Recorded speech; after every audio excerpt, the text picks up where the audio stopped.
आज की संध्या जो कि महान वैज्ञानिक सर जगदीश चंद्र बोस की विरासत और नए आत्मनिर्भर भारत के निर्माण का सपना, इस पर व्याख्यान होना है, जिसकी अध्यक्षता हमारे साइंस फॉर सोसाइटी झारखंड के अध्यक्ष डॉक्टर अली इमाम खान सर कर रहे हैं। मैं राजेंद्र कुमार आप सबों का हार्दिक स्वागत एवं अभिनंदन करता हूं, खास करके अपने अध्यक्ष खान साहब का, और जो हमारे आज के मुख्य वक्ता हैं डॉक्टर CM नौटियाल सर का, जो कि पूर्व प्रमुख radio carbon laboratory Birbal Sahni पूरा विज्ञान संस्थान लखनऊ यूपी से हैं। इनका जो विस्तृत बायोडाटा इनके बोलने से पहले हम देंगे।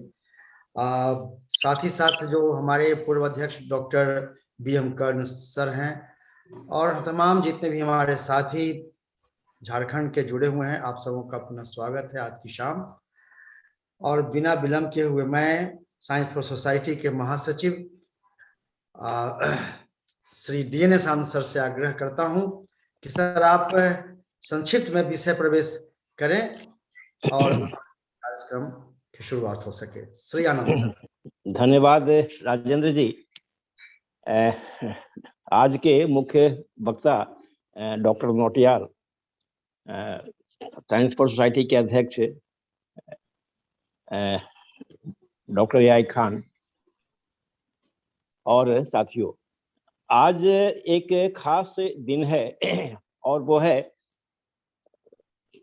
देश के एक प्रमुख वैज्ञानिक जगदीश चंद्र बोस के जयंती का या जन्मदिन का। वैसे निश्चय ही ये पूरे देश के गौरव का दिन है कि आज़ादी के बाद के दौर में जिस समय वो उभर करके सामने आए थे, देश का उन्होंने मान बढ़ाया था पूरे दुनिया में। लेकिन झारखंड से एक तार जुड़ता है जहां हम लोग और अधिक गौरवान्वित होते हैं कि इस क्षेत्र में जो भूखंड आज झारखंड है, यहाँ कभी उन्होंने अपना आवास बनाया था, आवास के लिए चुना था जंगल पहाड़ की इस प्राकृतिक भूमि को।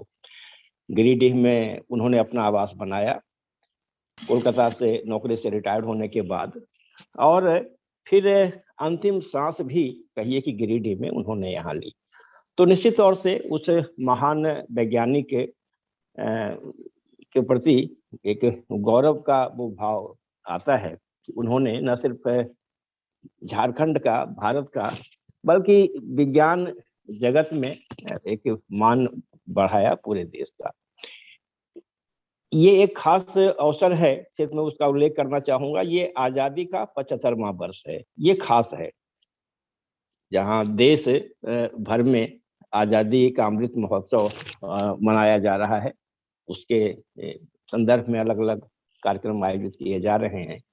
साइंस फॉर सोसाइटी ने खास तौर से इस वर्ष को वैज्ञानिक दृष्टिकोण वर्ष के रूप में मनाने का निर्णय लिया है, एक इस समझ के साथ कि झारखंड जो प्रचुर प्राकृतिक संपदा से संपन्न है, लेकिन आर्थिक स्तर पर हम कहें, गरीबी के स्तर पर कहें और पिछड़ापन के स्तर पर कहें कि झारखंड आज भी एक पिछड़ापन, गरीबी, बेबसी की पीड़ा झेल रहा है। डायन हत्या जैसी वारदात अभी भी यहाँ सामान्य है, बड़े पैमाने पे उस तरह की चीजें होती हैं। भूख से मौत अब भी यहाँ होती हैं।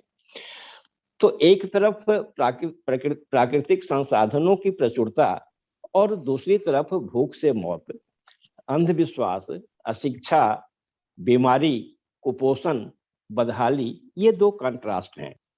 निश्चित तौर से विज्ञान ही समाधान कर सकता है और जरूरी है कि हम यहाँ की जरूरतों के हिसाब से शोध के काम को यदि आगे बढ़ाया जा सके, तो जो रास्ता कभी वैज्ञानिक जगदीश चंद्र बोस ने दिखाया था शोध के जरिए देश को आगे बढ़ाने का, लगता है कि इसकी जरूरत झारखंड को अब भी है। मैं डॉक्टर नौटियाल का स्वागत करता हूं। वैसे डॉक्टर नौटियाल से हम लोगों का कहिए कि एक बहुत लंबा संपर्कों का सिलसिला रहा है बाल विज्ञान कांग्रेस के क्रम में, और उनका मार्गदर्शन शुरुआती दौर से ही उन्होंने एक वैज्ञानिक के रूप में ही नहीं बल्कि एक विज्ञान संचारक के रूप में उनका जो एक इंटरेक्शन स्किल है लोगों से संवाद बनाने की, संवाद की उनकी जो कौशल है, क्षमता है, मैं मुरीद हूँ उनका, बहुत ही बेहतर है। और आज रिटायरमेंट के बाद भी, अवकाश प्राप्ति के बाद भी देश के विभिन्न हिस्सों में जाकर जितना वक्त वो विज्ञान की इस समझ को आगे ले जाने में, जन जन तक विज्ञान पहुंचाने के मुहिम को आगे बढ़ाने में, लोगों में वैज्ञानिक जागरूकता के काम को आगे बढ़ाने में जितना वो वक्त दे रहे हैं, निश्चित तौर से वो प्रेरणादायक है हमारे लिए भी और हम सब के लिए। तो इसी के साथ एक जो अपेक्षा साइंस फॉर सोसाइटी की रही है कि झारखंड उद्योग धंधे का ये है, काफी उद्योग धंधे हैं, तो एक विज्ञान के क्षेत्र में भी निश्चित तौर से यहाँ उस स्तर पे संस्थान को यहाँ विकसित किए जाने की जरूरत है, ताकि उस हम कहें कि जो उन परेशानियों से, समस्याओं के चक्रव्यूह से झारखंड को निकाला जा सके, जहाँ एक शिक्षित झारखंड, कुपोषण के और अभाव से मुक्त झारखंड, एक स्वस्थ झारखंड, आत्मनिर्भर झारखंड का निर्माण संभव हो। तो इन सपनों के लिए बेहद जरूरी है कि हम विज्ञान और तकनीक का सही सटीक इस्तेमाल करें। फिर एक बार स्वागत डॉक्टर नौटियाल का। थैंक यू, धन्यवाद। बहुत बहुत धन्यवाद आनंद सर, जो आपने विषय वस्तु रखा और विषय प्रवेश किया। और ये वक्त आ गया है कि हम अपने जो आज के हमारे मुख्य वक्ता हैं उनका वक्तव्य शुरू करें, लेकिन उसके पहले उनका एक छोटा सा परिचय है जो हम आप लोगों के बीच रखना। ये जो हमें व्हाट्सएप के थ्रू मिला है, हो सकता है कुछ त्रुटियां हो, डॉक्टर साहब हम उसके लिए क्षमा प्रार्थी हैं यदि कुछ त्रुटियां होंगी उसमें। तो डॉक्टर CM नौटियाल सुपरिचित वैज्ञानिक तथा विज्ञान संचारक हैं। वे विद्यार्थी जीवन से ही बहुत ही मेधावी छात्र रहे हैं और बहुत सारी राष्ट्रीय छात्रवृत्तियां उन्हें मिली और अपनी बहुमुखी प्रतिभा के बल पर परीक्षाओं में हमेशा सर्वश्रेष्ठ स्थान प्राप्त किया और शुरू से बहुत अच्छे सर्वश्रेष्ठ और सर्वश्रेष्ठ खिलाड़ी का भी पुरस्कार उन्हें प्राप्त हुआ। कालांतर में जब वो कॉलेज में उन्होंने पढ़ाई शुरू की तो फिजिक्स ऑनर्स में उन्होंने BSc फिजिक्स ऑनर्स में प्रथम श्रेणी प्राप्त किया। साथ ही साथ IIT रुड़की से उन्होंने MSc भौतिकी भी प्रथम श्रेणी से प्राप्त किया। तत्पश्चात अंतरिक्ष विभाग की प्रतिष्ठित संस्था PRL अहमदाबाद से उन्होंने PhD की डिग्री प्राप्त की एवं पोस्ट डॉक्टरल शोध किया। 1985 से 2016 तक लखनऊ के प्रतिष्ठित वीरवल साहनीपुरा विज्ञान संस्थान में रहता था।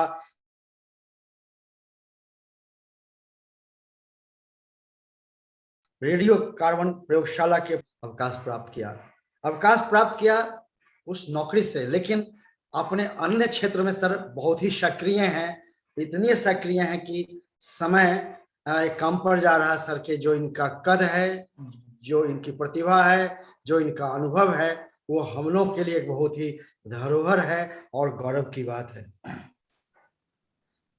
डॉक्टर नौटियाल को देश के सर्वश्रेष्ठ प्रतिष्ठित INSA युवा वैज्ञानिक पदक से सम्मानित किया गया। अमेरिका की मेट्रोलॉजिकल सोसाइटी ने इन्हें $1600 का पुरस्कार दिया और वे अमेरिका गए। इसके अतिरिक्त वे 2 बार रूस, जर्मनी एवं इंग्लैंड गए। आमंत्रण पर इन्होंने स्विट्जरलैंड, वियतनाम, फ्रांस, दक्षिणी अफ्रीका जाकर व्याख्यान दिया है। शोध पत्रों के लिए पॉलियो बोटेनिकल सोसाइटी एवं मुंबई की मास स्पेक्ट्रोमीटरी सोसाइटी ने इन्हें प्रथम पुरस्कार से पुरस्कृत किया। इसके अतिरिक्त गुजरात, राजस्थान, उत्तर प्रदेश इत्यादि 1 दर्जन संस्थाओं ने इन्हें सम्मानित किया है एवं माननीय राज्यपाल उत्तर प्रदेश एवं मुख्यमंत्री हिमाचल प्रदेश के कर कमलों से इन्हें सम्मान प्राप्त करने का गौरव प्राप्त हुआ है। NBRI एवं CMAP एवं वीरवल साहनी संस्थान द्वारा इन्हें विज्ञान लोकप्रियकरण हेतु सम्मानित किया जा चुका है। कुल 18 पुरस्कार एवं सम्मान शोध एवं विज्ञान संचार में इन्हें मिले हैं। 6 विश्वविद्यालय के PhD परीक्षक हैं तथा 6 शोध पत्रिकाओं एवं पत्रिकाओं के समीक्षक हैं। भारत सरकार की अनेक संस्थाओं के विशेषज्ञ पैनल में हैं तथा राष्ट्रीय विज्ञान नवाचार पॉलिसी निर्धारण के कंसल्टेशन में विशेष आमंत्रित सदस्य भी रहे हैं। देश के अग्रणी विज्ञान संचारक में आने वाले डॉक्टर नौटियाल विगत 25 वर्ष आकाशवाणी के उत्तरायण एवं हिंदी विज्ञान कार्यक्रमों से जुड़े रहे एवं दूरदर्शन के प्रिय वार्ताकार एवं आलेखक रहे हैं। 250 कार्यक्रमों से जुड़े इनमें पूर्ण सूर्यग्रहण का देश में पहला सीधा प्रसारण एवं 10 सर्गों के विज्ञान श्रृंखला भी जुड़ा हुआ है।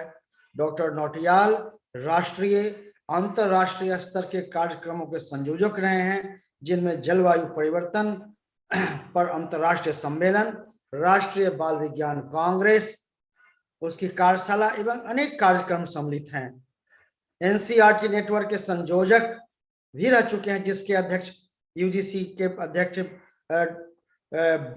पद्म विभूषण प्रोफेसर यशपाल थे। 2003 में राष्ट्रीय बाल विज्ञान कांग्रेस और इसकी कार्यशाला के समन्वयक रह चुके हैं। साथ में 1994 में भी ये राष्ट्रीय बाल विज्ञान कांग्रेस के समन्वयक रह चुके हैं। सर्व पुरातत्व समिति NRLC की अंतरिक्ष शोध सलाहकार समिति सदस्य एवं उत्तर प्रदेश की शैल चित्र अभिलेखन समिति के संयोजक हैं। आप उत्तर प्रदेश हिंदी संस्थान की पुरस्कार समिति के सदस्य भी थे और वर्तमान में मेरठ विश्वविद्यालय की अध्ययन समिति, विज्ञान प्रकाश की प्रकाशन समिति, क्लब ऑफ लखनऊ की शासी समिति एवं 2 विद्यालयों की प्रबंध समितियों के सदस्य होने के साथ साथ राष्ट्रीय बाल विज्ञान कांग्रेस उत्तर प्रदेश के पूर्व के अध्यक्ष तथा भारतीय भाषा प्रतिष्ठापन समिति के उपाध्यक्ष हैं। आप उत्तर प्रदेश विज्ञान अकादमी के सचिव एवं विज्ञान भारती अवध के उपाध्यक्ष भी हैं। विख्यात शोध पत्रिकाओं एवं प्रोसीडिंग्स में 130 शोध पत्रों के अतिरिक्त आपके 100 से अधिक विज्ञान लेख एवं गीत प्रकाशित एवं प्रसारित हो चुके हैं। आप देश विदेश में 850 व्याख्यान दे चुके हैं, जिनमें TIFR institute, Indian institute of science, PRL IIT Roorkee जैसे भारतीय एवं सैन डियागो, वर्न स्विट्जरलैंड, कलोन रूस का नाभिक ईंधन संगठन, न्यू मैक्सिको विश्वविद्यालय एवं मैक्स प्लांक संस्थान जर्मनी आदि शामिल है। वर्तमान में आप देश की सबसे प्रतिष्ठित अकादमी भारतीय राष्ट्रीय विज्ञान अकादमी नई Delhi, Indian national science academy के परामर्शदाता हैं एवं शोध तथा विज्ञान प्रसार में संलग्न है। और ऐसे विलक्षण प्रतिभाशाली विद्वान और राष्ट्रीय स्तर के वक्ता और वर्सेटाइल जीनियस हमारे बीच आज उपस्थित हैं डॉक्टर CM नौटियाल। हम सभी साइंस फॉर सोसाइटी झारखंड की ओर से पुनः सर आपका हार्दिक अभिनंदन करते हैं और आपसे आग्रह करते हैं कि आज के इस विषय पर, जो विषय हमारा दिया गया है, उस पर सर आप अपना वक्तव्य दें, प्रकाश दें और हम लोगों को लाभान्वित करें। सर आपका स्वागत है। बहुत बहुत धन्यवाद राजेंद्र जी, डॉक्टर खान साहब, देवनंदन जी, यहाँ पर उपस्थित बहुत सारे श्रोतागण, दर्शकगण। मुझे बहुत खुशी है कि मैं आज सब लोगों से रूबरू हो पा रहा हूँ, आपसे बात कर रहा हूँ। मौका आज है 30 नवंबर का, जिसे हम सर JC बोस के जन्म दिवस के लिए मनाते हैं। और सच्चाई ये है कि इस बार जब हम 75वां वर्ष अपनी आज़ादी का उत्सव मना रहे हैं, तब ये इसलिए और अधिक महत्वपूर्ण हो जाता है कि हमारे 75 वर्ष आज़ादी के बहुत सारी उपलब्धियों के रहे हैं, लेकिन इनकी फाउंडेशन, इनकी नींव रखी गई थी 19वीं शताब्दी के अंत में और 20वीं शताब्दी के आरंभ में। हमें कई बार ये लगता है कि शायद केवल कुछ नेताओं ने हमें ये आज़ादी दिला दी। ये बात सच नहीं है। इस हमारे देश के आज़ाद होने के पीछे बहुत सारी परिस्थितियां थी, अंतर्राष्ट्रीय परिस्थिति थी, गांधी जी भी थे, हमारे क्रांतिकारी भी थे, लेकिन इसके साथ बैकग्राउंड में बहुत सारे हमारे वैज्ञानिक थे जो हमारे देश का सम्मान पूरी दुनिया में बढ़ाने में लगे हुए थे। उनका भी बहुत बड़ा योगदान है, क्योंकि जब CV रमन को 1930 में नोबेल पुरस्कार मिला, तब लोगों को समझ में आया कि भारतीय मेधा, भारतीय प्रतिभा ये किसी से कम नहीं है। जब टीपू सुल्तान ने हमारे देश में विजय प्राप्त की थी अंग्रेजों के विरुद्ध, उसने तोप का आविष्कार एक तरह से अपने यहाँ कराया था, तो वो भी हमारी उपलब्धि थी। और जब 1857 में पहली बार यहाँ पर स्वाधीनता का संग्राम हुआ था, उसके 1 वर्ष बाद जन्म हुआ था आचार्य जगदीश चंद्र बोस का। और उन्होंने जो कीर्तिमान स्थापित किए हैं, जो उपलब्धियां उन्होंने हासिल की हैं, वो किसी भी विदेशी को भी शर्मिंदा कर देंगे। लेकिन उसके साथ उनके व्यक्तित्व का दूसरा पक्ष ये था, जेसी बोस कभी ये प्रयास नहीं किया कि वो अपने इस वैज्ञानिक प्रतिभा को कैश कराए। जैसा इस लगभग आधे घंटे के व्याख्यान में हम देखेंगे, प्रोफेसर जेसी बोस ने पूरे विश्व को ये दिखा दिया कि भारत में जो दिमाग है वो दुनिया में किसी हिस्से से कम नहीं है। भारत में जो प्रतिभा है उसमें कोई कमी नहीं है। और अंग्रेजों ने जो हमारे देश का निरंतर 200 साल तक शोषण किया था, उसका परिणाम था कि देश हमारा पूरी दुनिया में सबसे समृद्ध देश होने के बाद भी उस समय ऐसी परिस्थितियों में आ गया था कि हम बहुत गरीब हो गए। तो जेसी बोस का श्रेय केवल यह नहीं है कि उन्होंने 1, 2 या 3 आविष्कार कर लिए, केवल ये भी नहीं है कि उन्होंने ये दिखा दिया कि पेड़ पौधों में संवेदनशीलता होती है, ये भी नहीं है कि उन्होंने 5-6 मिलीमीटर की वेव को चला दिया जिसका कम्युनिकेशन के लिए बहुत अधिक महत्व है। रेडियो कम्युनिकेशन में उनका ये अतुल्य योगदान है। लेकिन इसलिए भी है कि उन्होंने पूरे विश्व को दिखाया कि हमारे भारत के वैज्ञानिकों में, हमारे देश के नागरिकों में वो क्षमता है कि वो किसी तरह से पश्चिमी रेस से इंफीरियर नहीं है। ये आत्मविश्वास जब हमारे देश के लोगों में आया तो एक बहुत बड़ी बात थी, जिसके लिए हमारा देश अंग्रेजों से आजादी की मांग कर सका। आजादी के इस 75वें वर्ष में ये बहुत स्वाभाविक है कि हम ऐसे विभूतियों का, ऐसे वैज्ञानिकों का, ऐसे चिंतकों का याद करें और उनके प्रति अपनी श्रद्धांजलि अर्पित करें। लेकिन उनके प्रति अपनी श्रद्धांजलि हम कैसे अर्पित करें, इसके और भी दूसरे तरीके हैं जिसके बारे में हम बात करेंगे। तो मैं आपसे अब थोड़ा सा ये पीपीटी शेयर करना चाहूंगा और इस पीपीटी के माध्यम से मैं आपको बताऊंगा कि उनका जीवन कैसा रहा, उनकी उपलब्धियां कैसे रही और किस तरह से उन्होंने ऐसी बहुत सारी चीजों को हमारे सामने रखा जिससे हम उनके आने से पहले परिचित नहीं थे। तो जगदीश चंद्र बोस की विरासत और नए और एक आत्मनिर्भर भारत के निर्माण का उनका जो सपना था, वो किसी हद तक हम लोग पूरा कर रहे हैं, उसको पूरा करने का प्रयास कर रहे हैं। लेकिन अगर हम सोचें कि आचार्य जेसी बोस का हमारे लिए अर्थ क्या है, आचार्य जेसी बोस का हमारे लिए अर्थ है आत्मविश्वास, राष्ट्रीयता, राष्ट्रीयता की भावना, स्वाभिमान, सेल्फ रिस्पेक्ट, आत्मनिर्भरता, सेल्फ डिपेंडेंस, संस्थापक का उनका एक रूप और उनकी एक सकारात्मक तथा उदार सोच। और इन सब बातों के पक्ष में मैं आपके सामने कुछ तथ्य रखूंगा, कुछ ऐसे फैक्ट्स रखूंगा और आपको विश्वास होगा कि उन्होंने कितनी बड़ी देन हमारे देश को दी है। इनका जन्म हुआ था 30 नवंबर को 1858 में, अब से 163 साल पहले। और उस समय जिसे हम आज बांग्लादेश के नाम से जानते हैं, उसकी राजधानी ढाका है। वहां पर एक विक्रमपुर परगना में इनका जन्म हुआ था। इनके पिता सरकारी अधिकारी थे और आमतौर पर परंपरा ये थी कि सरकारी अधिकारी अपने बच्चों को अंग्रेजी माध्यम के विद्यालय में पढ़ाते थे। लेकिन कारण बाद में जगदीश चंद्र बसु को समझ में आया, लेकिन उनके पिता ने ये सोचा कि इनकी आरंभिक शिक्षा उनको बांग्ला के माध्यम के विद्यालय में कराएंगे। लोगों ने शायद उनको समझाया भी होगा कि जब आपके जूनियर अधिकारी हैं, उनके बच्चे अंग्रेजी माध्यम के विद्यालय में पढ़ रहे हैं, तो आप अपने बच्चे को क्यों हिंदी अपने बांग्ला माध्यम के छोटे स्कूल में पढ़ाना चाहते हैं। लेकिन ये बात बहुत बाद में जाके जगदीश चंद्र बोस को समझ में आई कि इसका कारण क्या था। लेकिन आरंभिक शिक्षा उस बांग्ला माध्यम के विद्यालय के बाद अंग्रेजी माध्यम के बहुत अच्छे तथाकथित बड़े विद्यालय सेंट जेवियर्स कॉलेजिएट से उन्होंने 1875 में अपनी पहली एंट्रेंस की परीक्षा प्राप्त की।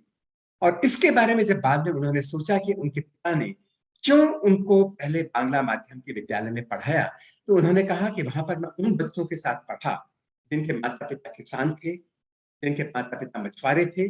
कुल मिलाकर वो बिल्कुल एक सामान्य बंगला परिवार से आते थे जो आर्थिक दृष्टि से समर्थ नहीं था। लेकिन उससे मुझे पता चला कि हमारा देश सचमुच। उन्होंने एक स्थान पर लिखा है, I now realise the object of my being sent at the most plastic period of my life to the vernacular school where I was to learn my own thoughts and to receive the heritage of our national culture to the medium of our own literature. उस scale में बांग्ला का साहित्य पढ़ाया गया उस school में उनको बांग्ला के माध्यम से पढ़ाया गया और वो बांग्ला भाषा को भी सीखे, अपनी संस्कृति से भी परिचित हुए। उन्होंने आगे लिखा है कि I was just to consider myself one with the people and never to place myself in an equivocal position of assumed superiority.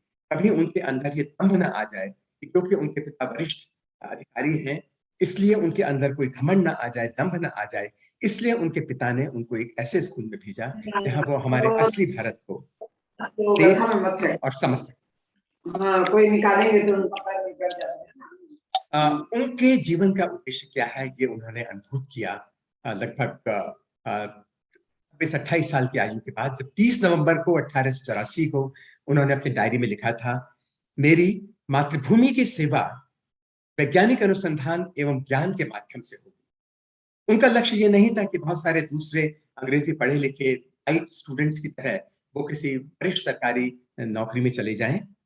वो विज्ञान के माध्यम से, ज्ञान के माध्यम से अपने देश की सेवा, अपनी मातृभूमि की सेवा करना चाहते थे। और इसी भावना से प्रेरित होकर 1917 में उन्होंने कोलकाता में पशु विज्ञान मंदिर पोस्ट इंस्टीट्यूट की स्थापना की। और ये आज भी हमारे देश का विज्ञान और प्रौद्योगिकी विभाग के श्रेष्ठ संस्थानों में से है।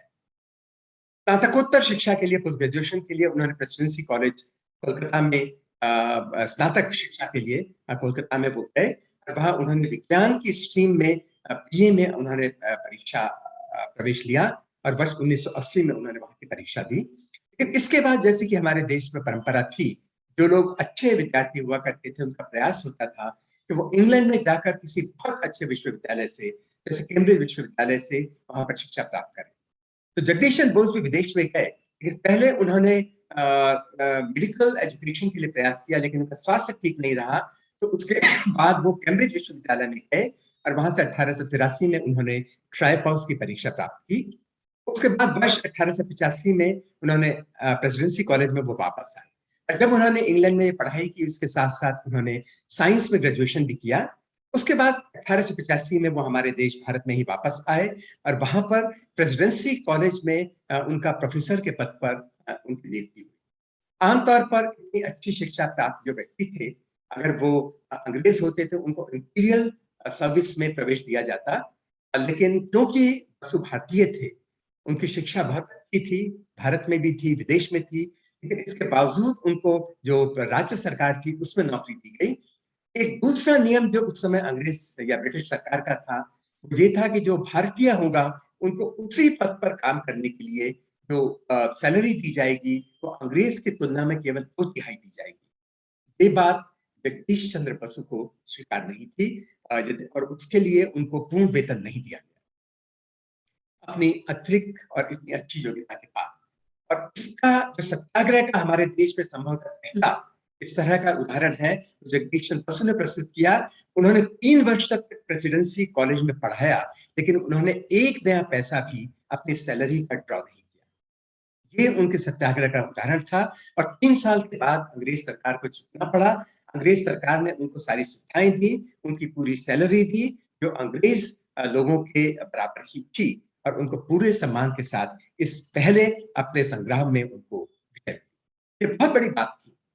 आमतौर पे किसी भारतीय का इतना साहस नहीं था कि वो अंग्रेज सरकार के किसी गलत निर्णय के सामने संघर्ष कर सके। इसके बाद शुरू के जो 8-9 साल थे उसमें उन्होंने शोध पत्र का तो उतना काम नहीं किया, लेकिन उन्होंने आरंभ में फिजिक्स में जो बहुत कुछ पढ़ा लिखा, और उनके दिमाग में एक बात थी कि क्या रेडियो वेव को बनाया जा सकता है प्रयोगशाला में।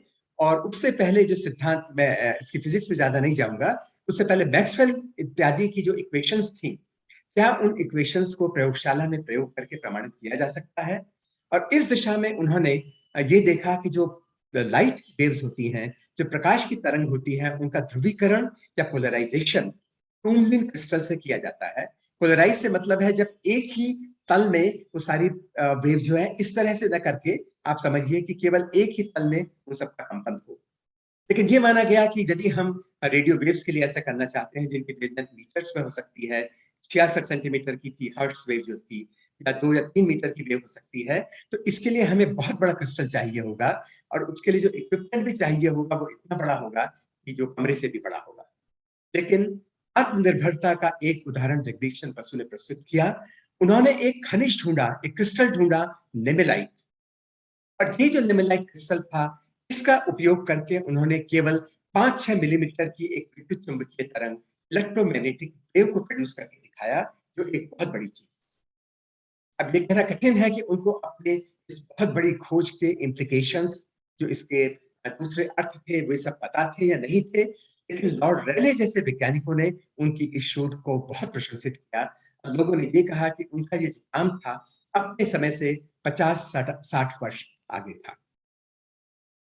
एक संस्थापक के रूप में भी जगदीश चंद्र बोस की बहुत बड़ी हमारे देश में कीर्ति है। उन्होंने 30 नवंबर 1917 को बसु विज्ञान मंदिर, जिसे हम बोस इंस्टीट्यूट के नाम से भी जानते हैं, उसको कोलकाता में स्थापित किया। और आज भी यह हमारे देश की एक बहुत अच्छी संस्थाओं में से एक है, जहां पर केवल भौतिकी ही नहीं, इसके अलावा भी दूसरे क्षेत्रों में शोध होती है। अगर हम इनके शोध पत्रों की बात करें, तो जैसे मैंने अभी आराम से कहा था कि इंग्लैंड से लौटने के बाद आरंभ में प्रेसिडेंसी कॉलेज में शुरू के 8 या 9 साल में इन्होंने बहुत अधिक शोध कार्य नहीं किया।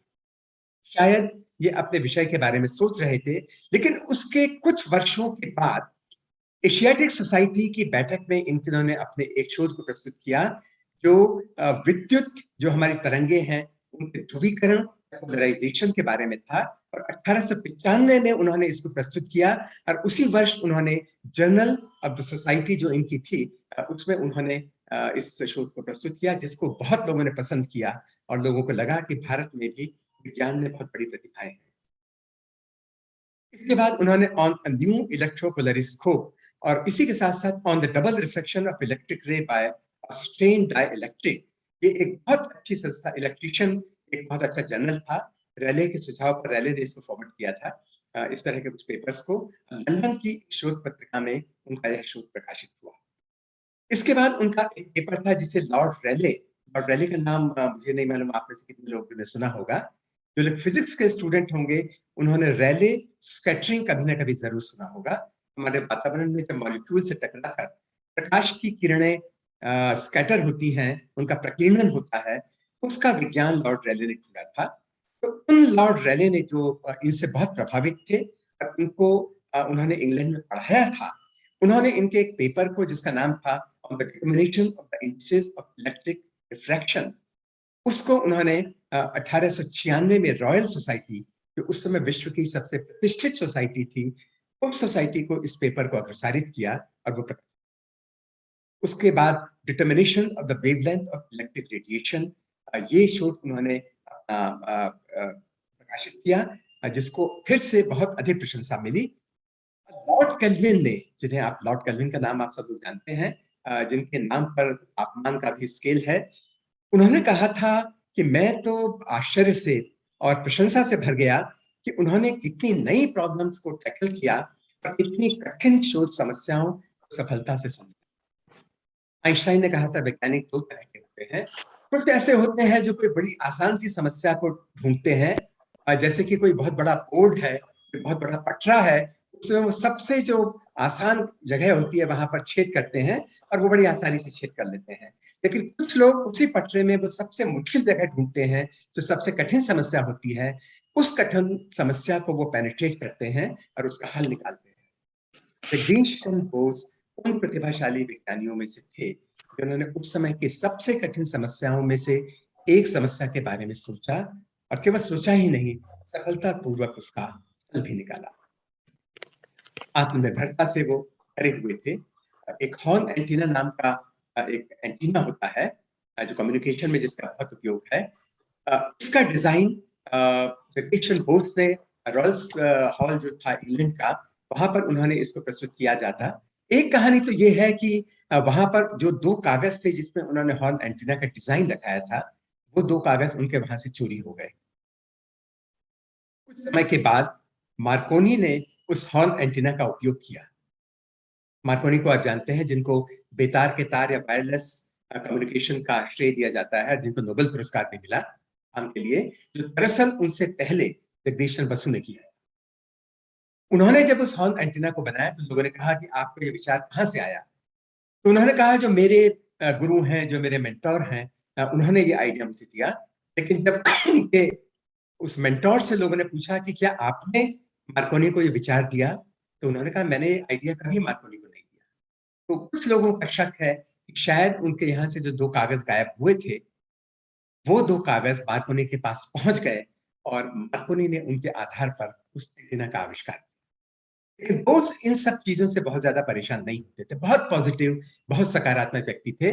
उन्होंने कहा, लोगों ने कहा कि आपको नोबेल पुरस्कार नहीं मिला, आपने मार्कोनी से पहले इस खोज को किया था। उन्होंने कहा कि मैंने इस बात को दुनिया को बता दिया, अब दुनिया में लोग उसका उपयोग कर रहे हैं, ये मेरे लिए संतोष की बात है। मुझे नोबेल पुरस्कार मिला या नहीं मिला, इससे मुझे बहुत ज्यादा फर्क नहीं पड़ता। और आज ही मैं किसी व्याख्यान को सुन रहा था प्रोफेसर कोछड़ के, उसमें उन्होंने एस चंद्रशेखर, जो एक और भारतीय मूल के विज्ञानी हैं, उनको नोबेल पुरस्कार मिला। तो लोगों ने प्रोफेसर चंद्रशेखर से कहा कि अब आपको नोबेल पुरस्कार मिला गया। उन्होंने कहा मुझे इसकी चिंता नहीं है, ये शोध कार्य मैंने कई डिकेड्स पहले किया था, 10 20 30 साल पहले करीब किया था। नोबेल पुरस्कार मुझे आज मिला है। अगर इस बीच में मेरी 2 बार बाईपास सर्जरी हुई है, अगर किसी बाईपास सर्जरी में मेरी मृत्यु हो जाती, तो मुझे नोबेल पुरस्कार नहीं मिलता, क्योंकि नोबेल पुरस्कार केवल उसी व्यक्ति को मिल सकता है जिसका कार्य प्रमाणित हो गया हो एक्सपेरिमेंट से और जो जीवित हो। तो उन्होंने कहा अगर मैं जीवित नहीं होता तो मुझे नोबेल पुरस्कार भी नहीं मिलता, तो उससे क्या मेरे काम का महत्व घट जाता। बिल्कुल यही बात जगदीश चंद्र बोस ने भी कही। उन्होंने कहा कि मेरा काम महत्वपूर्ण है, मैं या मेरा जो व्यक्ति है वो महत्वपूर्ण नहीं। जगदीश चंद्र बोस ने हॉर्न एंटीना का आविष्कार किया। जगदीश चंद्र बोस ने लगभग 5 मिलीमीटर की तरंग दैर्घ्य वेवलेंथ की जो विद्युत चुंबकीय तरंग है, जो इलेक्ट्रोमैग्नेटिक वेव्स है, उनका 1894-1895 में आविष्कार किया, उनका प्रदर्शन किया। भारत में किया, प्रेसिडेंसी कॉलेज में किया और इंग्लैंड में भी किया। और पेड़ पौधों, एक उसके बाद सबसे मजेदार बात थी कि इतनी महत्वपूर्ण खोज भौतिकी के क्षेत्र में करने के बाद जगदीश चंद्र बोस ने अपने रिसर्च को फोकस किया फिजिक्स में नहीं, उन्होंने फिजिक्स के मेथड्स का उपयोग करते हुए प्लांट साइंसेज में या पादप विज्ञान में अपना ध्यान लगाया। और उन्होंने ये देखा, एक्सपेरिमेंट्स करके ऑब्जर्व किया, जो पेड़ पौधों की ग्रोथ होती है वो झटकों में या पल्सेस में होती है, ऐसा नहीं कि बहुत हल्की हल्की हल्की करके होती हो। इसके लिए जो उन्होंने उपकरण बताया, वो उपकरण इतना सुग्राही था, इतना संवेदनशील था कि फोन पुब्लिश नाम की एक जर्मनी लेडी थी, उन्होंने तो इसको विश्वास करने से मना कर दिया कि इतना सुग्राही कोई उपकरण कोई भारतीय बना सकता है। लेकिन जगदीश चंद्र बोस को एक एडवांटेज था, वो एडवांटेज ये था कि हमारे देश में एक परंपरा है कि जो व्यक्ति जिस तरह का काम करता है, पीढ़ी दर पीढ़ी वो उसी तरह का काम करते रहता है। अगर कुछ सुनार है तो उसका बेटा भी सुनार होगा, ये परंपरा पहले हमारे देश में थी। लोहार है, उसका बेटा लोहार होगा। तो लोहारी सीखने के लिए उसे किसी यूनिवर्सिटी या टेक्निकल इंस्टीट्यूशन में नहीं जाना पड़ता था, वो अपने कार्य में इतना दक्ष हो जाते थे। ऐसे लोगों को जगदीश चंद्र बोस ने पहचाना, उनका उपयोग किया, उनकी प्रतिभा उनके कौशल का उपयोग किया, और उसका उपयोग करके उन्होंने एक लीवर्स का उपयोग करते हुए एक ऐसा उपकरण बताया जिसमें पौधे की जरा सी ग्रोथ होती थी, तो लीवर की सहायता से उस बहुत छोटी सी ग्रोथ को 100 गुना आवर्धन उसका किया जा सकता, मैग्निफिकेशन उसका किया जा सकता था, उसको रिकॉर्ड कर लिया जाता था। और इसी तरह के और एक्सपेरिमेंट्स के आधार पर उन्होंने ये भी दिखाया कि पेड़ पौधे भी संवेदनशील होते हैं। उन्होंने प्रयोग करके दिखाया कि यदि हम किसी पौधे की एक पत्ती को तोड़ दें तो उस पेड़ की जो पत्ती है वो भी दुखी होगी और जो वह पौधा है वो भी दुखी होगा। इसको उन्होंने प्रयोग करके दिखाया। उन्होंने दिखाया कि उस पौधे के अंदर कुछ ऐसे अंग हैं जिनमें ये परिवर्तन महसूस किया जा सकता है। उस पत्ती को भी आप देखेंगे तो वो थोड़ा पूछने लगेगी, लेकिन अगर उसको सही तरह के किसी पोषक घोल में डाल दिया जाए तो वो धीरे धीरे करके वो एक तरह से पुनर्जीवित हो जाएगी, लेकिन कुछ समय के बाद वो फिर से मर जाएगी। जो पौधा होगा उसकी भी केवल वहीं पर नहीं जहां की पत्ती तोड़ी गई थी, बल्कि उसकी टहनी, उसकी बाकी पत्तियां, इन सबको एक तरह का डिप्रेशन, एक तरह का क्षोभ होगा, लेकिन धीरे धीरे करके वो रिकवर करने लगेंगे। ये हमारा भारतीय फिलॉसफी है, जो चिंतन है, शायद उसका उसके बारे में सोचते हुए जगदीश चंद्र बसु ने प्रयोग किया।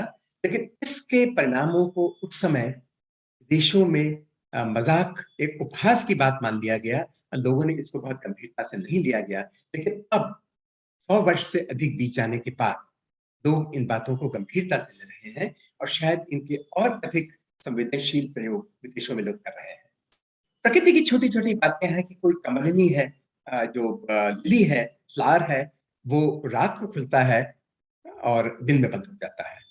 लोग समझते थे कि इसका संबंध चंद्रमा के प्रकाश से है, लेकिन उन्होंने देखा कि इसका संबंध तापमान से है। इस तरह की बहुत सारे प्राकृतिक घटनाएं थी जिनको उन्होंने देखा, समझा, और इसके लिए जो उपकरण थे, वो उपकरण जो उन्होंने बनाए वो उन्होंने अपने आप बनाए। ये बहुत बड़ी चीज थी, क्योंकि हमारे देश में उस अवधि में पिछले 100-200 साल में कम से कम एक्सपेरिमेंटेशन की परंपरा बहुत समृद्ध नहीं थी। लेकिन जैसा आप इसमें देख सकते हैं, जगदीश चंद्र बोस ने इतना बड़ा और इतना जटिल एक्सपेरिमेंट उस समय में बना के दिखाया और उस एक्सपेरिमेंट किए और उनसे बहुत अच्छे परिणाम भी प्राप्त किए। एक उनके व्यक्तित्व का और पक्ष था, साहित्यकार जगदीश चंद्र बसु। उन्होंने साइक्लोन पर आधारित एक साइंस फिक्शन भी लिखी थी जिसको पर्यटक तूफान कहा जाता है। और उस कहानी में उन्होंने ये बताया था कि एक जहाज जो चल रहा है समुद्र के अंदर, समुद्र में बहुत बड़ा साइक्लोन आता है और ये प्रेडिक्शन थी, ये फोरकास्ट थी कि वो साइक्लोन बंगाल को तहस नहस कर देगा। लेकिन एक किसी आदमी ने एक तेल की बोतल को लेकर उस तेल को उस पानी में डाला, तो उस प्रभाव उस पानी पर इस तरह का सरफेस टेंशन उसकी कम हो गई, तो उस पर प्रभाव पड़ा और वो पूरा का पूरा साइक्लोन जो था वो ठंडा पड़ गया। ये उस समय के हिसाब से साइंस फिक्शन थी और शायद बांग्ला भाषा का पहला विज्ञान कल्प ये साइंस फिक्शन। इसके अलावा भी उन्होंने कई सारी रचनाएं लिखी हैं जो साहित्य की दृष्टि से भी बहुत अच्छी हैं। तो शायद इस बात को माना जा सकता है कि कुछ लोगों में एक से अधिक प्रतिभाएं होती हैं। उनमें प्रतिभा थी, उन्होंने फिजिक्स के उस एक्सपेरिमेंट को करके दिखाया जिसका लोहा विश्व ने माना। उसके बाद जब उन्होंने प्लांट साइंसेज में अपना ध्यान दिया, तो उन्होंने प्लांट साइंसेज में ऐसी खोजें की जो अपने समय से 150 साल आगे थी। उन्होंने अगर साहित्य भी लिखा तो उसमें भी उन्होंने बहुत अच्छे स्तर पर अपने अंतिम वर्षों में, जैसा आप लोग झारखंड के रहने वाले सब जानते हैं, अपने 1930 से 1935 का समय वो हर वर्ष नियमित रूप से अवकाश प्राप्ति के बाद दिल्ली आते थे और यही 23 नवंबर को, नवंबर के ही महीने में उनका देहावसान हुआ था। ये वो केंद्र है जो आपके यहाँ पर है। और एक रोचक घटना मैं आपको और बता दूं। 1908 की शायद ये बात है, जब बोस इंस्टीट्यूट कोलकाता में 30 नवंबर को उनका जन्मदिवस मनाया जा रहा था, तो एक व्यक्ति वहां का म्यूजियम देखने को आए और उन्होंने वहां की विजिटर्स बुक में लिखा, यहाँ आने और दस्तावेज देखने के बाद मुझे विश्वास हो गया है कि सर जेसी बोस ने मेरे दादा गुगलेल्मो मार्कोनी से काफी पहले बेतार संचार के प्रयोग को कर लिया था। और ये लिखने वाले थे फ्रांसिस्को फारसेक मार्कोनी, जो यूरोपियन स्पेस एजेंसी में एक एस्ट्रोनॉमर या खगोलविद थे और ये ग्रैंडसन थे मार्कोनी के। आज भी अगर आप संस्थान की विजिटर्स बुक को देखेंगे तो वहां पर ये आपको लिखा हुआ मिल जाएगा और संस्था के निदेशक ने एक लेख में इस बात को लिखा है। इनका देहावसान हुआ 1937 में 23 नवंबर को और ये उनकी मूर्ति है जो वहां पर लगी हुई है। ये चित्र है, दो चित्र हैं। एक बाईं तरफ का चित्र आप देख सकते हैं, पहले इसकी स्थिति बहुत अच्छी नहीं थी, लेकिन अगर नेट की जानकारी सही है, जो मैंने डॉक्टर खान से भी अभी पूछा, शायद अब इसकी स्थिति कुछ सुधरी है। लेकिन मुझे लगता है यहाँ बहुत अधिक गतिविधि होनी चाहिए। और मुझे लगता है साइंस और सोसाइटी, मैं प्रोफेसर एस पी वर्मा को बहुत अच्छी तरह से जानता था, उनका बहुत सम्मान करता हूँ। मुझे लगता है कि उनको भी मैं अपनी श्रद्धांजलि अर्पित करूंगा कि उन्होंने साइंस एंड सोसाइटी के लिए इतना कुछ किया। तो आप सब लोगों को मिलकर ये प्रयास करना चाहिए। आपको बोस इंस्टीट्यूट को, जिन्होंने पहले भी इसके बारे में सहयोग दिया था यहाँ म्यूजियम बनाने के बारे में, उनसे संपर्क करना चाहिए। जो देश में साइंस की एकेडमीज है उनके अध्यक्षों को आपको पत्र लिखना चाहिए। आपको भारत सरकार को और भी दूसरे जो हमारे इससे संबंधित मंत्री हैं और जो हमारे प्रधानमंत्री जी हैं या दूसरे लोग हैं, विज्ञान प्रौद्योगिकी के मंत्री हैं, और इनसे जुड़े हुए जो लोग हैं, उनसे अनुरोध करना चाहिए। देश में बहुत कम लोग ऐसे हैं जो गिरिडीह के साथ आचार्य जगदीश चंद्र बोस के संबंध को जानते हैं। आपको आश्चर्य होगा ये बात सुनकर शायद, लेकिन ये बात सच है। तो मेरी हृदय से ये इच्छा है कि इस बात को आप लोग देश के कोने कोने तक पहुंचाएं और जो वहां पर ये विज्ञान मंदिर जहाँ पर गिरिडीह में है, ये एक केंद्र तो बने ही, इसमें बच्चे आए, बड़े लोग आए, प्रेरणा प्राप्त करें, क्योंकि जगदीश चंद्र बोस एक प्रतीक है स्वतंत्र चिंतन के, इंडिपेंडेंट थिंकिंग के, ओरिजिनलिटी के, मौलिकता के और सेल्फ डिपेंडेंस के, आत्मनिर्भरता के। जिस समय हमारे देश में सुई भी नहीं बना करती थी, जर्मनी और इंग्लैंड से बन के आती थी, यहाँ के जितने घरेलू उद्योग बंद कर दिए गए थे और यहाँ से कच्चा माल जाता था और इंग्लैंड के मैनचेस्टर की फैक्ट्रीज से वहां से कपड़ा बनकर आता था। उस समय उन्होंने अपने देश में अपने हाथों से बनवाकर ऐसे इंस्ट्रूमेंट विकसित किए जिनसे इतने अच्छे हमारे देश में प्रयोग किए जा सके। और जब जैसे बोल्ट ने कहा था, the true laboratory is the mind where behind the illusions we uncovers the laws of science. विज्ञान हमारे मस्तिष्क के अंदर होता है, हमारे अंदर भावना होती है। और अपने जीवन का जो उनका निचोड़ था उसे उन्होंने एक स्थान पर लिखा है, उससे समझा जा सकता है। उन्होंने कहा कि मेरे दिमाग में अचानक ये बात फ्लैश की, ये आइडिया आया कि मनुष्य को परिस्थितियों से झगड़ना नहीं चाहिए, अपनी एनर्जी नहीं वेस्ट करनी चाहिए, बल्कि बहादुरी से उनको स्वीकार करना, उनका मुकाबला करना और उनको जीतना चाहिए। उनको जीतना चाहिए। हम उस वर्ग के हैं जिसने सामान्य सुविधाओं से असाधारण काम किए हैं, और ये बात सच है। उन्होंने आज से 100-150 साल पहले उन चीजों को करके दिखाया जो शायद कोई भारतीय उस समय सोच भी नहीं सकता था। उस समय की क्या विशेषता थी, ये समाज के जो विज्ञानी हैं वो इसको सोचने का प्रयास कर सकते हैं। 19वीं शताब्दी के अंत में 1850 से लेकर 1900 के बीच में इतनी प्रतिभाओं ने हमारे देश में जन्म लिया। पीसी रे, जगदीश चंद्र बोस, एस.एन. बोस, रामानुजन, सी.वी. रामन, महालनोबिस, इस तरह के बहुत सारे विद्वान और वैज्ञानिक उस समय जन्मे जिन्होंने हमारे देश की विश्व में वो छवि बनाई जिसके बराबर स्तर के वैज्ञानिक शायद उसके बाद कभी नहीं हुए। तो जो थाती, जो निधि, जो एक हेरिटेज आपके पास गिरिडीह में है, रांची से मेरे ख्याल से 150 किलोमीटर दूर है, मैं चाहूंगा कि आप लोग सबको पूरे भारत के पटल पर लाने का प्रयास करें। जो लोग इन चीजों के बारे में और अधिक जानना चाहते हैं, वो करंट साइंस के 2009 के अंकों में डॉक्टर राजेंद्र सिंह का लिख देख सकते हैं। डॉक्टर शिवजी राहा जो बोस इंस्टीट्यूट के डायरेक्टर थे, उन्होंने इसी वर्ष ड्रीम 2047 विज्ञान प्रसार की का जो पत्रिका है उसका नवीनतम अंक है, उसमें लेख दे सकते हैं।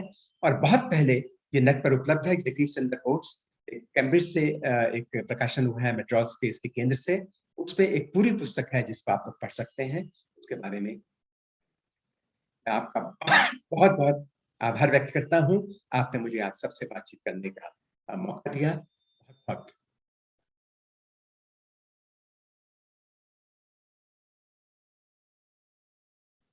आनंद जी, अब आप मंच आप।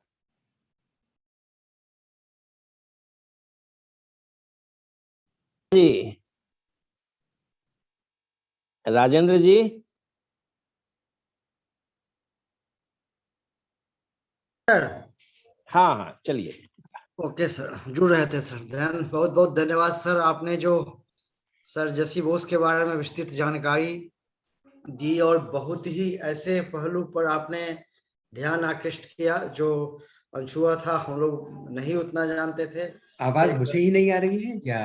हेलो, आवाज नहीं आ रही है? नहीं, आवाज अभी आ तो रही है, मुझे तो आ रही है। आवाज आ रही है सर? अब आ रही है, अब आ रही है। आ रही है। बहुत बोलिए। बहुत धन्यवाद डॉक्टर नौटियाल, जो आपने हमें विस्तृत जानकारी दी अपने पावर पॉइंट प्रेजेंटेशन के माध्यम से। बहुत ऐसे अनछुए पहलू को आपने हम लोग के बीच रखा जो पूर्णतः हम लोग नहीं जानते थे, और कई जगह ऐसा लगा कि कितने महान धरोहर वैज्ञानिक थे हमारे देश के सर बोस। बहुत बहुत आपको धन्यवाद सर। और अब आज की अध्यक्षता कर रहे डॉक्टर खान से मैं आग्रह करता हूं कि संक्षिप्त में सर आप अपना विचार रखें।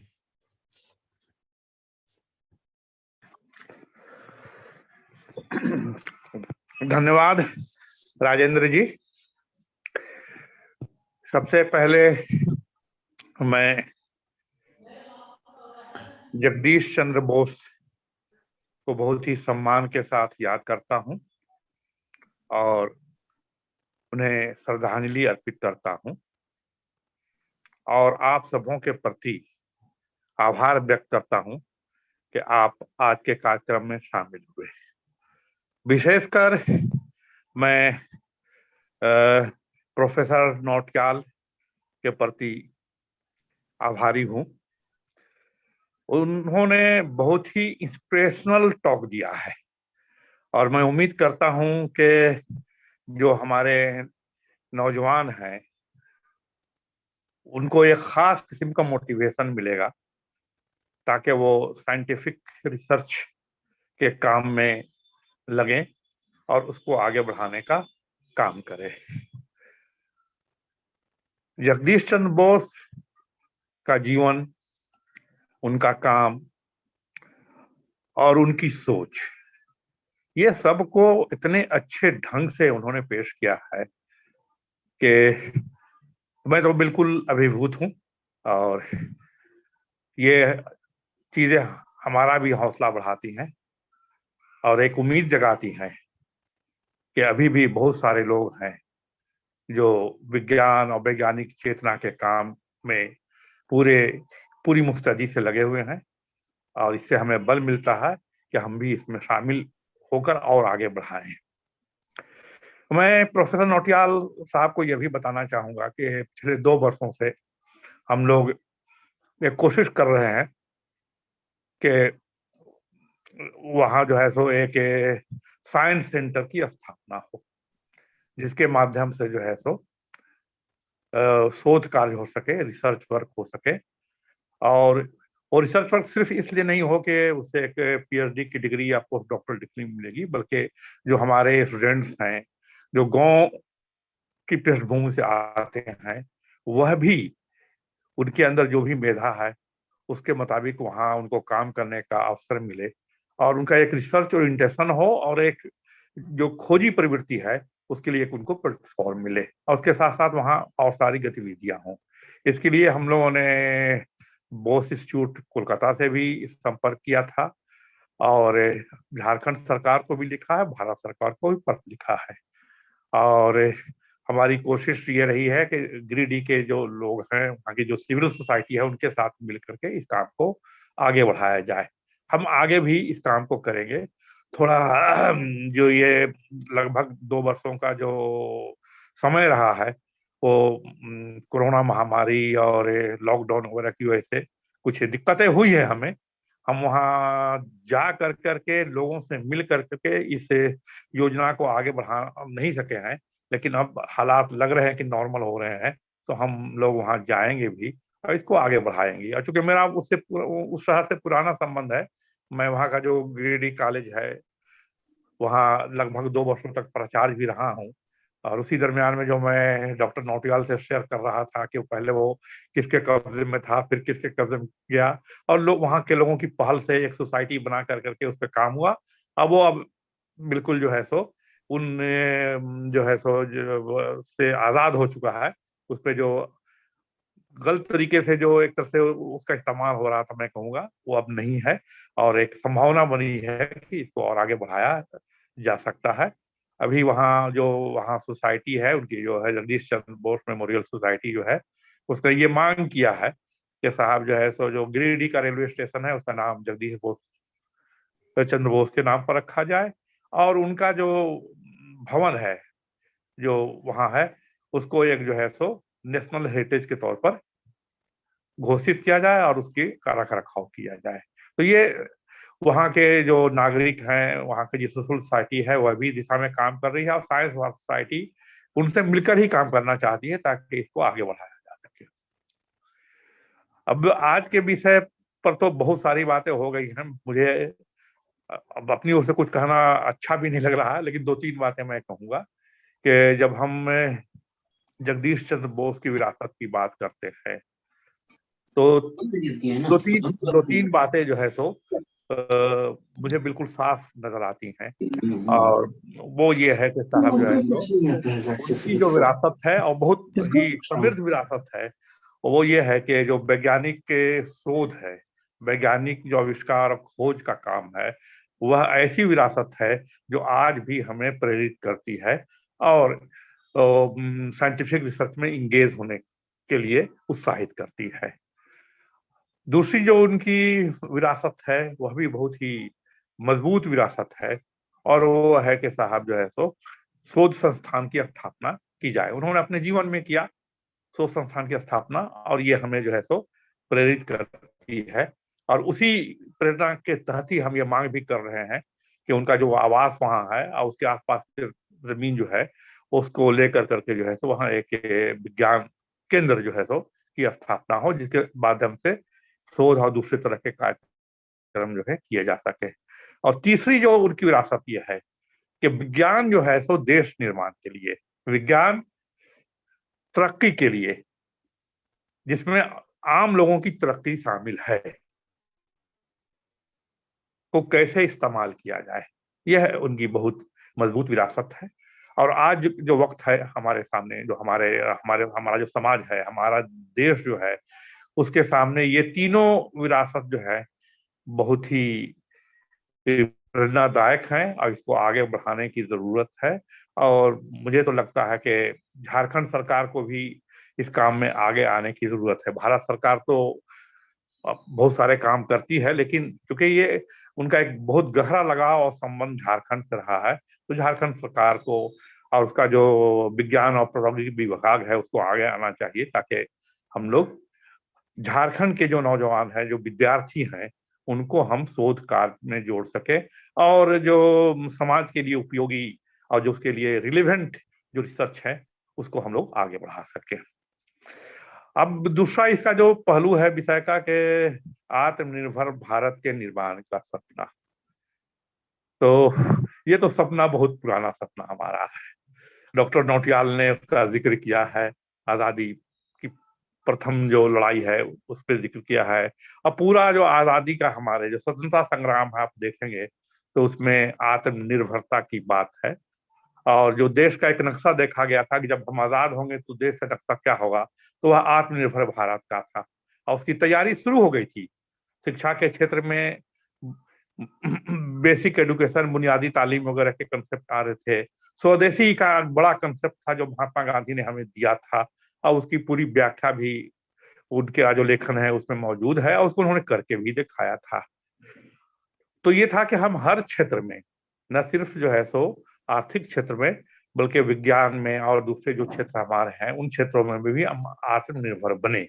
और मुझे लगता है कि इसी के तहत जो है हम जो देखते हैं कि जो IITs बने हमारे यहाँ, इंडियन इंस्टीट्यूट ऑफ साइंस की स्थापना की गई, बाद में NITs की स्थापना की गई, बहुत सारी नेशनल लेबोरेटरीज बनी, यानी साइंस एकेडमी की स्थापना की गई। ये सब उसी के तहत सारे काम हुए हैं। और फिर विश्वविद्यालयों की भी स्थापना हुई, वहां भी शोध कार्य का काम शुरू हुआ। तो ये एक सपना था, उस सपनों को बिल्कुल धरती पे उतारने का काम भी होता रहा है। लेकिन जितना बड़ा देश है और जितना हमारी जो है सो क्या कहते हैं कि समृद्ध परंपरा रही है, उसके मुताबिक, और जो एक वैज्ञानिक सोच इस देश में रही है, क्योंकि भारत का जो दर्शन है उसमें वो सिर्फ आध्यात्मिक दर्शन नहीं है। भारत के बहुत सारे दर्शन ऐसे हैं जो इस बात पे जोर देते हैं कि ये जो कुछ है उसके जो केंद्र में है वह पदार्थ है। तो एक भौतिकवादी दर्शन जो है सो कि कई प्रारूप भी हमारे देश में है और बहुत मजबूत परंपरा रही है, और इसी वजह से हमारे यहाँ विज्ञान में भी खोजें होती रही हैं और दुनिया ने उसको माना भी है। तो जरूरत है उसको आज भी आगे बढ़ाने के लिए। ये एक हम लोग के सामने बड़ी चुनौती है। लेकिन जब हम देखते हैं कि इसके लिए जो एक माहौल होना चाहिए, जिसको एकेडमिक फ्रीडम होनी चाहिए, शायद इन दिनों जो है तो पिछले कई वर्षों में हम देख रहे हैं कि उसमें किसी न किसी तरह से कमी हो रही है। शोध के लिए जो फंड्स हैं उनमें कटौती की जा रही है, और अब तो जो बात हो रही है कि नेशनल रिसर्च फाउंडेशन में हद से ज्यादा शोध कार्य को जो है सो अति केंद्रित करने की तरफ वो ले जाएगा। तो ये सारी चीजें हैं। तो जो भी हमारे देश के जो वैज्ञानिक हैं, शोधकर्ता हैं, उनको इस तरफ भी ध्यान देने की जरूरत है, ताकि हम आत्मनिर्भर भारत के निर्माण में एक जो सक्रिय भूमिका निभा सके और बेहतर योगदान भी कर सके। तो इसी तरह से आप देखेंगे, मैं इसलिए कह रहा हूं कि एकेडमिक फ्रीडम इंडेक्स जो है, जो इंटरनेशनल एकेडमिक फ्रीडम इंडेक्स भी जिसे कहा जाता है, उसमें आप देखेंगे कि भारत का जो रैंकिंग है वह बहुत ही कम है। यानी कहते हुए अच्छा भी नहीं लगता है कि वो पाकिस्तान से भी कम है। हमारे यहाँ 3.335 है, पाकिस्तान का जो है 0.554 है, और पुर्तगाल जैसे देश सबसे ऊपर में है, उरुग्वे है, पुर्तगाल है, जर्मनी है, ये सब आगे है। तो ये अच्छी स्थिति नहीं है। और इसके बाद जो है सो जब हम आएंगे कि जो जीडीपी का कितना अंश हमारा खर्च होता है, वो भारत सरकार की ही रिपोर्ट है। अभी जो पॉलिसी जनवरी 2021 में रिलीज की गई, वो साइंस टेक्नोलॉजी एंड इनोवेशन जो पॉलिसी है 2020 की, तो उसमें यह है कि हम आज भी 1% से कम, यानी एग्जैक्टली 0.7% ऑफ जीडीपी जो है सो शोध पर खर्च कर रहे हैं।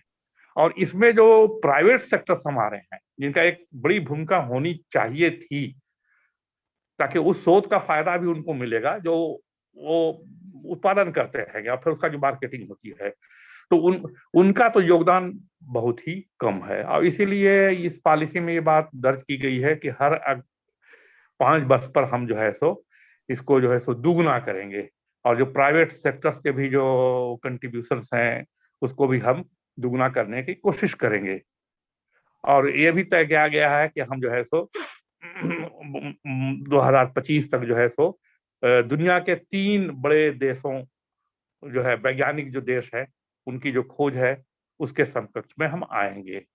तो ये हम टारगेट तो तय कर लेते हैं। 2013 की भी जो साइंस टेक्नोलॉजी इनोवेशन पॉलिसी है, उसमें ये कहा गया था कि हम दुनिया के 5 देशों के समकक्ष आ जाएंगे अपने वैज्ञानिक शोध में, लेकिन स्थिति कोई बहुत अच्छी अभी तक नहीं हुई है। तो ये सारे जो है सो चैलेंजेस हैं, और ये चैलेंजेस को हम जो है सो तभी एड्रेस कर सकते हैं और इसको पूरा कर सकते हैं। सरकार की एक अपनी भूमिका है, वो तो है ही है।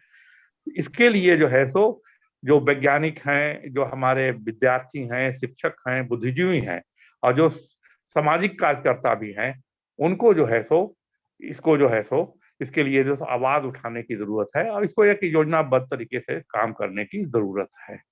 तो तभी जो है कि जो हमारा है, ये एक तरफ हम गर्व के साथ कहते हैं कि भारत का संविधान ऐसा संविधान है जिसमें अपने नागरिकों के वैज्ञानिक के चेतना के विकास का जोर दिया गया है। ये कहा गया है कि हर नागरिक की ये जिम्मेदारी है, उसका ये कर्तव्य है कि इस काम को करे। ये और दूसरे देश के संविधान में नहीं है इस तरह का। सबसे पहले हमारे देश के संविधान में आया है, लेकिन दूसरी तरफ हम देखते हैं कि आज भी हमारे अंधविश्वास कई तरह के बहुत ज्यादा हैं।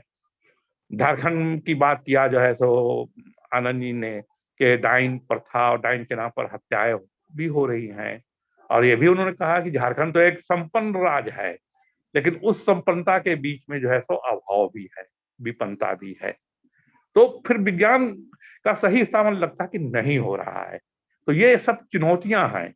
वो जो हमारा है कि आत्मनिर्भर भारत के निर्माण का जो सपना है, पूरा का पूरा तभी होगा जब हम एकजुट होकर करके काम कर सकेंगे, और वैज्ञानिक सोच, वैज्ञानिक दृष्टिकोण, वैज्ञानिक चेतना को बढ़ाने के साथ साथ विज्ञान में शोध के कार्य को और व्यापक करेंगे। और इसके लिए जो है सो हम सिर्फ एक नेशनल रिसर्च फाउंडेशन पर भरोसा नहीं कर करके हर राज्य इस जिम्मा को ले कि वो अपने यहाँ जो है सो विज्ञान के शोध के कार्य को आगे बढ़ाएगा, उनके लिए संस्थान स्थापित करेगा, उनको जरूरी जो फंड है वो मुहैया करेगा, और एक स्टैंडर्ड का जो रिसर्च होता है, स्तरीय रिसर्च जो होता है, जो मौलिक रिसर्च होता है, जो जगदीश चंद्र बोस की परंपरा है, मौलिक शोध की है, स्तरीय शोधकार की है, उसको एक जिम्मेदारी के तहत अपने जो है सो काम के तहत जो है वो राज्य सरकारें भी इसको अपनाएंगी, इसको आगे बढ़ाएंगी। और मैं अंत में सिर्फ इतना कहना चाहूंगा कि साइंस और सोसाइटी भी इस काम में पूरी मुस्तैदी के साथ अपनी मुहिम को आगे बढ़ाएगा। आप सब आज के कार्यक्रम में शामिल हुए। इसके लिए एक बार फिर मैं आप सब के प्रति आभार व्यक्त करता हूँ, आपका धन्यवाद करता हूँ। बहुत बहुत धन्यवाद। Thank you very much doctor Khan. कार्यक्रम के अंत में धन्यवाद ज्ञापन से हम करना चाहेंगे कार्यक्रम का अंत, और सबसे पहले और सबसे ज्यादा धन्यवाद हम देंगे डॉक्टर सीएम नौटियाल सर को, जिनकी गणमान्य उपस्थिति से झारखंड के जितने भी हमारे प्रतिभागी आज लाभान्वित हुए हैं, विद्यार्थी और जो बुद्धिजीवी वर्ग हैं, काफी लाभान्वित हुए हैं। और हम लोग आशा करते हैं कि सर की सहायता हमें मिलती रहेगी और अन्य विषयों पर भी इनका वक्तव्य हम लोग को प्राप्त होता रहेगा। और हम लोग सर आपको बहुत बहुत धन्यवाद सर, और ईश्वर से प्रार्थना है कि आप सर स्वस्थ रहें, प्रसन्न रहें, जिससे कि हम लोग आपका लाभ ज्यादा। Thank you very much Nautiyal sir. साथ ही हम धन्यवाद देते हैं अपने अध्यक्ष डॉक्टर खान साहब का, जो सदैव हम लोग के साथ तत्पर रहते हैं अपने विचार से और अपने सलाह के द्वारा हम लोग आगे बढ़ रहे हैं। श्री TNS आनंद सर, जिनके मार्गदर्शन में विज्ञान की गति आगे बढ़ रहा है और विभिन्न कार्यक्रमों को लेकर हम लोग झारखंड में आगे बढ़ रहे हैं। बहुत बहुत धन्यवाद सर।